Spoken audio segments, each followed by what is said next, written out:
I usually don't ask for likes at the start of a video, and I'm not going to start today.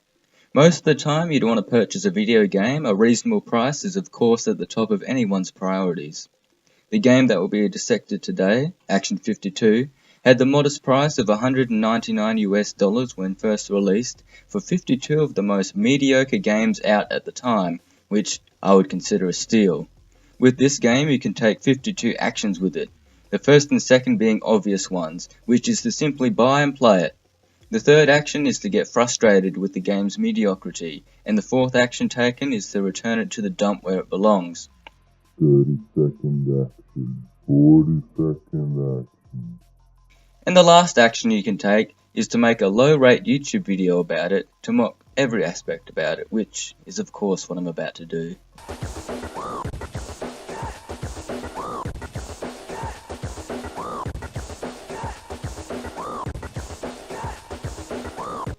Now, I'm not too sure if you got that joke, but I assure you, I can explain this complex yet simplistic joke to you. You see, movie productions will say the quote, lights, camera, action, when shooting a scene, and the game, if you didn't remember, is Action 52. Which you'd think is funny because you see it's really had intelligence like I do now. Moving away from that side-splitting joke, the only thing funny about the rest of the game is how the developers thought they could get away with this monstrosity. A great majority of this game is made up of space shooters, with the only notable one being the first one you play, simply because you crashed within the first 2 seconds due to an object being in the way. To mix it up with the space shooters, the developers will have you fly on a horizontal plane instead of a vertical one. These micro games, because most of these aren't even fully fleshed, even for arcade games, only show ingenuity in how out of place and crazy some of the assets are. I would only consider this to show inventiveness because of how bland and cookie-cutter most of this collection is, but in reality, all that happened was the developers ran out of ideas for assets and randomly picked them from thought alone. This may explain why Saddam Hussein appears in a game about cheetahmen. The only two-player game, called Firebreathers, is the very first one listed, and unsurprisingly, a side-scrolling versus space shooter. To me, its placement is strange because it leads you to believe that more two-player games would be included in the collection, which gave me hope that I wouldn't need to play as many of these games since I wasn't willing to let anyone else suffer with me. Unless of course they're sadomasochists, then I would let them play with, but I don't think anyone would after hearing these noises. My hope that I wouldn't need to play as much of this game came true, because 2 of the games simply did not load and gave a black screen, which was far more entertaining than most of the collection. Illuminator sees you killing vampires in a pitch black room, with the room lighting up for less than a nanosecond after killing a vampire. The playable character should bring a light bulb next time he's vampire hunting because, as this game proves, vampires aren't the best energy resource.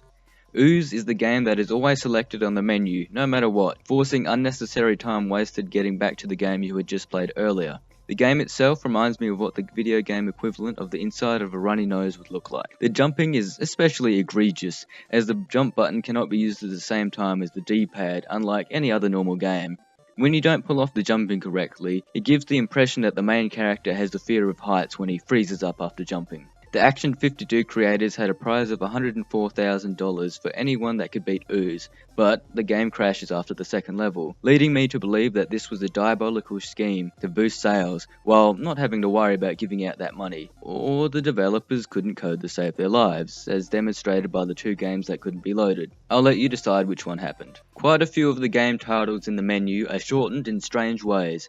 For example, the menu may display Alfred in the Fetash, but the title is actually Alfredo and the Fettuccinis, and GeForce FGT really stands for, well, hopefully this isn't too inappropriate, GeForce Fighters, not GeForce Freighters like I thought it would stand for. Critical Bypass is yet another space shooter, with the twist being that it looks like how I would imagine an acid trip would look like. Besides the eye-melting graphics, the game suffers due to the ship you control only shooting out of the direction you had just moved in with the D-pad previously, leading to moments where you can't shoot enemies due to them moving around too much. Can I just quickly point out how 90s some of these game titles are? No game today would have the title of Space Dreams, Beeps and Blips, Spreadfire, or Rocket Jockey.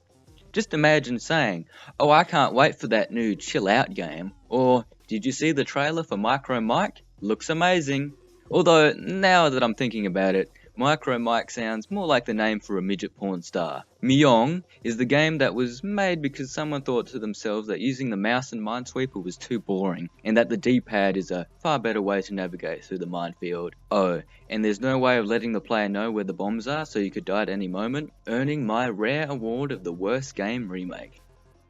There are a handful of games on this collection where you jump off a platform and die mid-air, which can only be presumed as the player character having a heart attack over the thought of falling to their death. Crybaby is the sole horror game of the collection, as it sees a giant mutant baby crawl around killing various clones of its parents. Or maybe the developers just made the baby sprite too big, but boy, I would not want to be that woman that birthed that behemoth baby. Slashers, which is nothing like its name implies, is a generic fighting game that locks you in place every time a sole enemy comes along to fight you, reminding me of movie characters staring at each other from across the dance floor before approaching each other. And boy, do you do the tango as you do the intricate button combo of mash A or B until the enemy is dead. I mean, to me it looks like you're engaged in dance with someone at a club until they fall over due to exhaustion. Streamers is different from any other game in this package, as it has a deep message encased within. The clown climbs platforms with his streamer, which seems unrealistic as streamers can barely hold during a party, let alone a whole clown's weight, but that's beside the point. I see it as the climbing of the social and business ladder, getting more and more successful with everything you touch on the way up turning into a sad face, including bags of money. This signifies that money is evil in a very subtle way that I think most consumers won't get, and any person you meet on the way up is hostile, showing that people will turn on you at any stage of your success path. The sophisticated imagery placed throughout the game perfectly captures the various levels of accomplishments in life. Too bad this message is featured in such an uninspired, mediocre game. Storm Over the Desert continues the streak of deep, meaningful games, as it shows the player the horrors of war, by letting you play as an indestructible tank. This lets the player realize that constant testing for the new best weapon is not at all humane, as hundreds of the opposing army are slaughtered by this unstoppable vehicle. Giant soldiers roam around, not because of a sizing mistake, because the developers wanted to show the terrifying truth of the testing of super soldiers. Man, look at that stupid ass tank moving sideways. Time Walk Tickers constantly asks you, time? You may interpret this as the game being a waste of time, but look deeper and you will see a meaningful analysis of time being more physical and controllable than previously thought. If I ever take a long time away from YouTube, just know that I am actually working on a 300-page article of my thoughts on the implication this game has. The last game, which is coincidentally the game that got the most love and attention due to it being plastered everywhere in the game, is Cheetah Man. The developers thought they could make a series out of the anthropomorphic heroes in a time where every second licensed series had them.